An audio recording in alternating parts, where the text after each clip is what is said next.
A3 size na calendar natin na portrait. So A3 yung header natin, tapos yung calendar natin ay A4 na naka-landscape. Hello guys, so calendar season na naman para sa ating calendar 2026. Ayan. So meron ako ginawa ditong tatlong version nito. Ito yung third version natin. Napakalinis, napakaganda tignan. Ang print nito guys ay standard lang. Okay, standard lang, paper lang. Ayan. Pwede mong gawing high kung gusto mo. Pero sa akin, standard print lang. Goods na yan. Napakaganda. Oh. A4 size ito. Okay, so naka-landscape siya. Yan. So ito yung gagamitin natin para sa sample natin. 2 months sa isang page. So bali 6 months siya. 6 pages siya. Yan. Sa isang page ay 2 months. Ayan. January, February 2026. Tapos meron siyang note. Yung version 1 saka version 2 ay iba-iba yung design. So tignan nyo na lang sa ating website, andun yung mga design. So papakita natin yan mamaya pagkatapos ng video natin. Okay? So meron tayo ditong ni-ready. So 6 yan, 6 pages. Tapos meron tayong ni-print na A3 size para sa header natin. Ayan, no? Napakaganda ng header natin. Pwede ka mag-print sa A4 guys kung wala kang A3 size. Pero kung meron ka namang A3, pwede ka mag-print ng ganito. Ayan, no? Catalog ito ay sample lang to guys. Sa header natin, pwede ka mag-design na kahit ano. Walang problema. Depende sa client mo. Okay? So ang gagawin natin dyan, meron tayong header na A3 na naka-portrait. Tapos landscape na A4 sa calendar, i-stapler natin yan dyan. Ayun, no? Di ba? Oh. So, papakita natin mamaya pagkatapos ng print natin. So, i-assemble natin yan.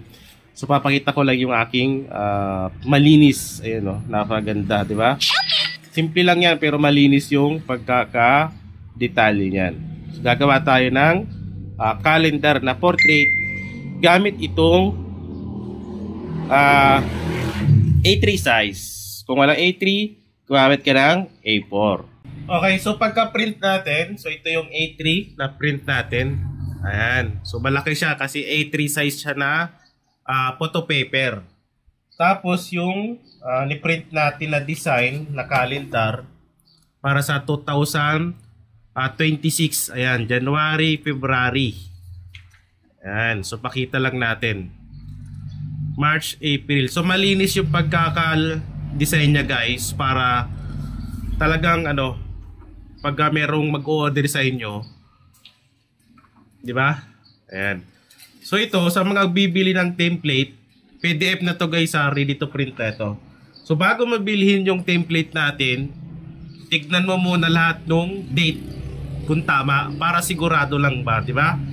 Para bago ka bumili, alam mo sigurado at tama yung template na o yung PDF na bibilin mo, di ba? Para wala magreklamong customer. Sa akin naman, bago kayo bumili, tignan nyo muna yung design, yung number kung sunod-sunod ba, di ba? Para parehas tayo, walang hindi tayo parehas magka-problema. Yan. So bago bumili, check mo na yung design. Yan. So mayroon tayong tatlong version na ito. So papakita natin yung dalawa. Ito yung third version niya. Okay? So kailangan natin ng stapler. So pwede kayo mag-try na kahit anong stapler. Gamit ko ganito yung stapler lang na maliit. Ayan, no? Tapos kailangan mo din ng central board. Kahit ano na pwede mong magamit pag nag-punch ka ay hindi babaon dun sa lamesa. Okay? So gagamit ako ng central board. Yan. Tapos yung ating A4 size na naka-landscape. So gagamitin natin. Gagawin natin dyan. Lagyan natin siya ng clip na ganito. Yan. Dalawa na ilalagay ko para hindi siya magalaw. Tapos ilalagay natin siya dito. Kita ba? Yan. So ilalagay natin sa baba. Ayun, no? Diba? So ganun lang. Yan. So lagyan muna natin siya ng Centra board sa ilalim, pang-ipit, para pag nag-punch tayo. Ayan. So maglagay tayo ng isa munang ano. Ayan, dyan. So madali lang naman to gamitin, gawin guys. Kailangan nyo lang ng ganito, stapler. Okay, so bubuka lang natin. Tapos, ipapunch natin siya. Ayan. Okay. Tapos gagamit tayo nito. Pang ano lang, pansikwat lang dun sa ating papel. Ayan. Tapos, isa pa dito. Maglagay pa tayo ng isa pa. Para tatlo. Okay, lagyan natin isa pa. Para tatlo. Yan. Sa konting push lang, mabaon lang natin yung stapler. Tapos, balik na rin natin. Yan. Sabay tupiin natin yung stapler.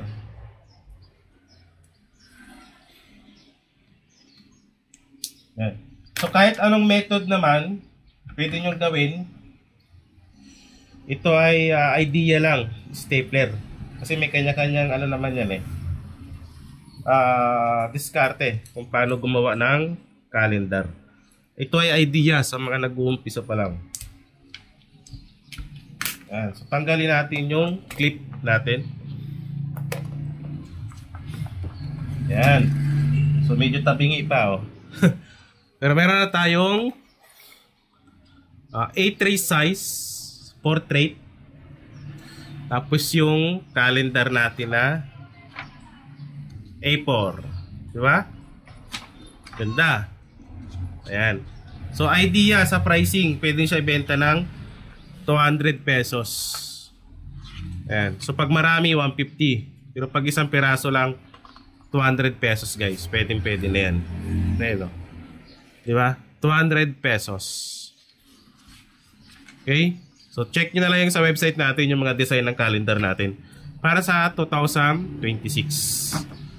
Sa calendar natin guys, meron tayong tatlong version na pwedeng pagpilian. So tatlo kasi yan na design. So meron tayong version 1, version 2 at yung version 3, yung ginawa nating sample kanina. So titignan natin yung version 2.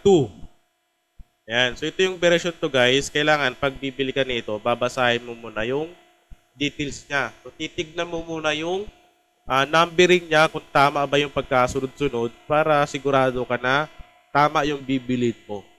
Okay? January, February. So ano yan? 12 pages ready to print na kasi PDF. Naka-landscape. So A4 size. Yan. Diba? Tapos, ito naman, balik tayo dun sa ating menu, yung sa home. Version 1. So, ito naman yung version 1 natin. Ayan, no? So, double tick nyo din para sigurado. Diba? Bago nyo bilhin, kasi walang refund yan. Na once nyo mabili yan, hindi na siya pwede palitan. At hindi na siya pwedeng i-refund. So, malaya kayo na titignan muna yung detail, yung design natin at yung details niya, yung mga number niya kung sunod-sunod ba. Di ba? So, balik tayo doon sa ating menu ulit. So, gawin natin itong version 3 na ginawa natin sample, yun yung i-check out natin. So, mabilis lang mag-check out dito, guys. So, add to bag mo lang. Check out. Yan. So, gagamit ka lang ng GCash or Maya kung ano yung gamit mo. Napaka-importante yung email kasi dyan isi-send yung PDF files. Kailangan tama yan. Okay? Yung full name, yung country at yung phone number. Tapos, pinaka-importante sa lahat yung reference number. Ayan, no? GCash or Maya. So, pipili ka dyan kung ano yung gagamitin mo. Pagkabayad mo, lagay mo dito yung transaction reference number para ma-process ka agad ng system yung order mo. Okay? So, ganoon lang siya kabilis mag-order dito sa ating website. So, pwede kayong mamili man na template dito sa website natin.